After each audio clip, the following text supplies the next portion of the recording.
Viewers உங்க எல்லாருக்கும் ஒரு பெரிய வணக்கம். இன்னைக்கான வீடியோ என்ன அப்படின்னு பாத்தீங்கன்னா, சாம்பியன்ஸ் டிராஃபி 2025ல பும்ரா விளையாட மாட்டார் அப்படிங்கிற மாதிரி ஒரு நியூஸ் வந்து போயிட்டு இருக்கு. அதை பத்தி கூட நம்ம ஒரு வீடியோ போட்டிருந்தோம். அந்த வீடியோ வந்து நம்ம சேனல்ல இதுக்கு முன்னாடி வீடியோவா இருக்கும், போயிட்டு பாருங்க.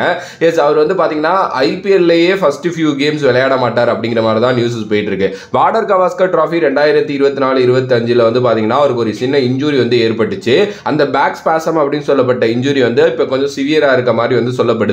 எஸ், அவருக்கு ஆல்ரெடி பேக்ல ஒரு சர்ஜரி வேற பண்ணிருக்காங்க அப்படிங்கிறதுனால மேபி இது வந்து இன்னும் கொஞ்சம் சிவியர் ஆகலாம். ஸோ அதனால அவரை போட்டு ட்ரபிள் பண்ண வேணாம் அப்படின்னு சொல்லிட்டு வந்து பிசிசிஐ முடிவு பண்ணியிருக்கிறதா நிறைய பெரிய பெரிய வெப்சைட்ஸ் வந்து பிரேக் பண்ணியிருக்காங்க. ஆல்ரெடி ஒரு சர்ஜரி பண்ண உடம்பு அண்ட் அதுலேருந்து ஃபுல் ஸ்டெஜரா கிரிக்கெட் ஆடிட்டு இருக்காரு அப்படிங்கிறதுனால இந்த ஒரு சாம்பியன்ஸ் டிராஃபியை போட்டு புஷ் பண்ணாங்க அப்படின்னா அடுத்த ஒரு வருஷத்துக்கு அவர் வந்து ரூல்ட் அவுட் ஆகிறதுக்கு நிறையவே சான்சஸ் இருக்குங்கிற நியூஸும் போயிட்டு இருக்கு.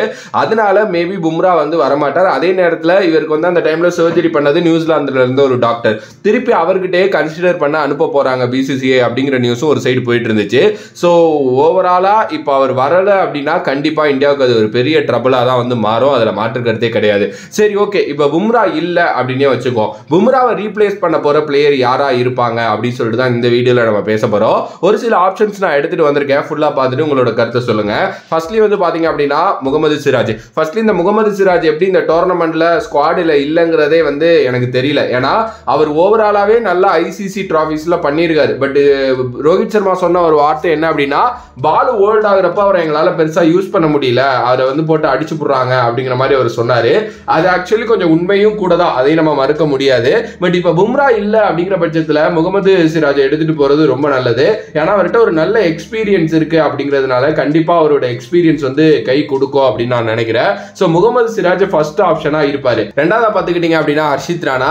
நடக்க போற இந்தியா விஸ் இங்கிலாந்தோட ஓடிஐ சீரிஸ்ல ஹர்ஷித் ராணா விளையாட போறாரு. ஸோ பும்ரா வந்தோடனே அவர் இருக்க மாட்டாரு அப்படிங்கிற மாதிரி தான் ஸ்குவாட் செலக்ஷன் அப்போ அறிவிச்சிருந்தாங்க. இப்போ என்ன மேட்டர்னா, பும்ரா இல்லை அப்படின்னா ஒருவேளை ஹர்ஷித் ராணாவை தான் பேக்கப் பிளேயரா பாக்குறாங்களா அப்படிங்கிற மாதிரி இருக்கு. ஏன்னா அதுல கூட சிராஜ் அறிவிக்கல அவங்க. ஸோ அதனால மேபி ஹர்ஷித் ராணாவை கூட்டு போறதுக்கு சான்சஸ் இருக்கு. பட் என்னை பொறுத்த வரைக்கும் சிராஜோட கம்பேர் பண்றப்போ ஹர்ஷித் ராணா வந்து பெரிய பிளேயர்லாம் கிடையவே கிடையாது. ஏன்னா அவர் பெரிய எக்ஸ்பீரியன்ஸ் இல்லை, சின்ன பையன். ஐபிஎல் நல்லா பண்ணியிருக்காரு, நான் ஒத்துக்கிறேன். இந்தியன் டீம்ல இன்னும் கொஞ்சம் அவர் நல்லா பண்ணணும். ஏன்னா அந்த ரெட் பால் கிரிக்கெட்ல நல்லா அடி வாங்கிட்டாரு. அதே நேரத்தில் ஐபிஎல் மாதிரி ஒரு டோர்னமெண்ட்ல நல்லா பண்ணிட்டு நீங்க ஸ்ட்ரைட்டாவே வந்து ஐசிசி டோர்னமெண்ட் கூட்டு போறதா எனக்கு பெரிய இதுவா படல. பிகாஸ் முகமது சிராஜ் நல்ல ஐசிசி டோர்னமெண்ட்ஸ் விளையாண்ட எக்ஸ்பீரியன்ஸ் கேம்பெயினர், அதை நம்ம மனசுல வச்சுக்கணும். மூணாவதா வந்து பாத்தீங்க அப்படின்னா மயங்க் யாதவ். ரீசெண்ட் டைம்ஸ்ல இருந்த ஒரு சென்சேஷனல் பிளேயர் தான் மயங்க் யாதவ். அவர் வந்து பாத்தீங்கன்னா அவரோட ஸ்பீடுக்காகவே எல்லாரும் பெருசா பேசினாங்க. இந்தியாவோட T20 சைடு அவர் டெபியூ ஆகி நல்லாவும் வந்து பாத்தீங்க அப்படின்னா விளையாண்டுட்டாரு. ஆனா அவர் வந்து பாத்தீங்கன்னா இன்ஜூரி வந்து ஆயிட்டாரு ரீசெண்டா. எஸ், அவருக்கும் இந்த முதுகுல ஒரு சின்ன பிரச்சனை. இந்த ஃபாஸ்ட் பவுலருக்கு முதுகுல இன்ஜூரி வந்துச்சுன்னு வைங்களேன், அது சாதாரண விஷயம் இல்ல. பல பெரிய பெரிய ஃபாஸ்ட் பவுலர்ஸ் காலி பண்ணதே இந்த முதுகுல வந்த இன்ஜூரி தான்.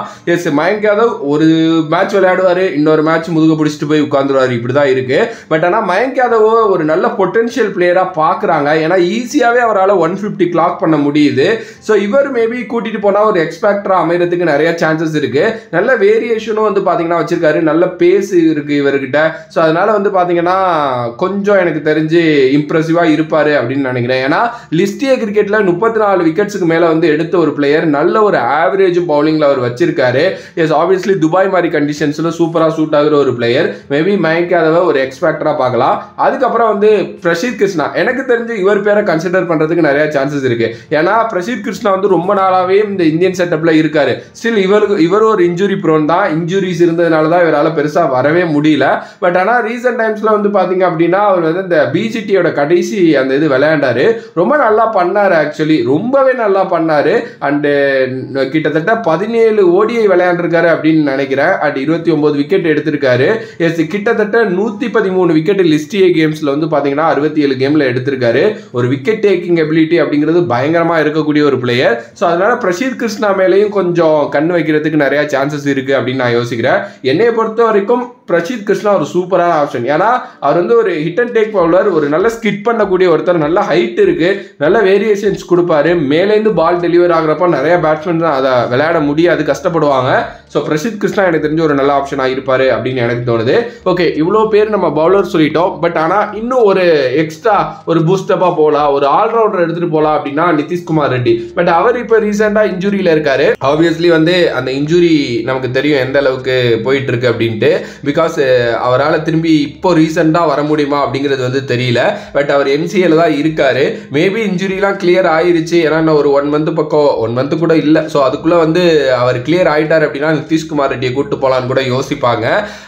மேபி அது ஒரு சான்ஸாக இருக்கிறதுக்கு நிறையா வாய்ப்புகள் இருக்குது. அதுக்கு அடுத்தபடியாக வந்து பார்த்தீங்க அப்படின்னா நம்மளோட வருண் சக்கரவர்த்தி, நிறைய பேர் என்ன சொல்கிறாங்கன்னா வருண் சக்கரவர்த்தி ரீசெண்டாக ரொம்ப நல்ல ஃபார்மில் இருக்காரு. ஸோ அவரை வந்து பார்த்தீங்கன்னா கூட்டிகிட்டு போகலாம், அவரோட ஃபார்மை யூஸ் பண்ணிக்கிறது நல்லது. அதுவும் துபாய் மாதிரி கண்டிஷன்ஸில் கண்டிப்பாக அவர் பயங்கரமாக சூட் ஆவார் அப்படின்லாம் சொல்கிறாங்க. பட் ஆல்ரெடி அங்கே நிறையா ஸ்பின்னர்ஸ் வச்சுருக்காங்க டீமில் அப்படிங்கிறதுனால எப்படி வருண் சக்கரவர்த்தி மேலே இன்ட்ரெஸ்ட் காட்டுவாங்க அப்படின்னு தெரியல. எஸ், வருண் சக்கரவர்த்தி ஒரு நல்ல டேலண்ட், ரீசெண்டாக நல்ல ஃபார்மில் இருக்காரு, எல்லாமே ஓகே. பட் நீங்கள் ஒரு 4 ஓவர் T20 போடுறதுக்கும் 10 ஓவர் ஓடிஐயில் போடுறதுக்கும் நிறைய டிஃப்ரெண்ட் இருக்குது. ஏன்னா T20 அடிக்க போய் அவுட் ஆயிடுவாங்க, ஓடிஐ வந்து நல்லா பார்த்து ஆடிடுவாங்க. அந்த ஒரு இது இருக்குது. ஸோ பார்ப்போம், மேபி யோசிக்கலாம். எஸ், இதெல்லாம் தான் வந்து பார்த்தீங்க அப்படின்னா என்னை பொறுத்த வரைக்கும் ரீப்ளேஸ்மெண்ட் ஆப்ஷன்ஸாக இருக்கும். ஏன்னா பும்ரா மாதிரி ஒரு ஆளை கண்டிப்பாக அவரோட அந்த எபிலிட்டி அண்ட் அவரோட அந்த ஒரு இது தரத்துக்கு வந்து நம்மளால யாருமே ரீப்ளேஸ் பண்ண முடியாது. பட் நம்மக்கிட்ட இந்த ஆப்ஷன்ஸ் எல்லாம் தான் இருக்குது. இதை தாண்டி உங்கள்கிட்ட ஏதாவது ஆப்ஷன்ஸ் இருக்கா, இருந்துச்சுன்னா அது யாரு அப்படிங்கிறத மறக்காம கமெண்ட் பாக்ஸில் கமெண்ட் பண்ணுங்க. If you like the video please like, share and subscribe to நம்மளோட கிரிக்ஸிப் சேனல். வேறொரு வீடியோவில் வேறொரு கான்செப்ட் வந்து உங்களை சந்திக்கிறேன். Until then bye from this is VJ Mani. Love you all, stay safe மக்களே.